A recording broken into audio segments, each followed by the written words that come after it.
नाज़रीन, करूंटी लॻ चाई सलेमान में ख़ानगी कंपनी पारां ज़रई सेमिनार कोठाए आबादगारनि खे ज़रई ॼाण ॾिनी वई।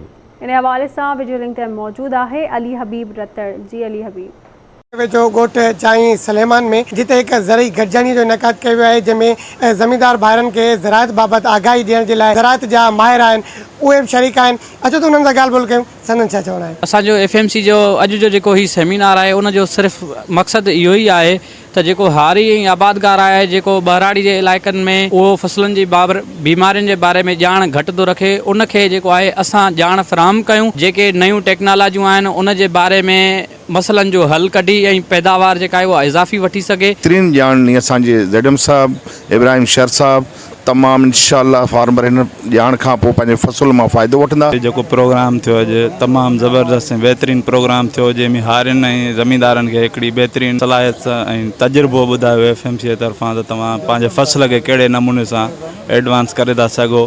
त जेको कार्ड ॾियनि पिया पंहिंजे तरफ़ां रिआयती कार्ड, त बाबा तव्हांखे इन ते जेतिरी तव्हां दवा खणंदो उनखे वरी रिटर्न पैसा बि कंदा, कुझु रिआयत ॾींदा। इहे जेका असांजो अॼु प्रोग्राम थियो आहे FMC जो टालिस्टार जो, जेका बि असांखे तजवीज़ ॾिनी वई आहे, ॼाण ॾिनी वई आहे, तमामु बहितरीनु आहे। इनशाअल्लाह इन ॻाल्हि ते अमल थींदो।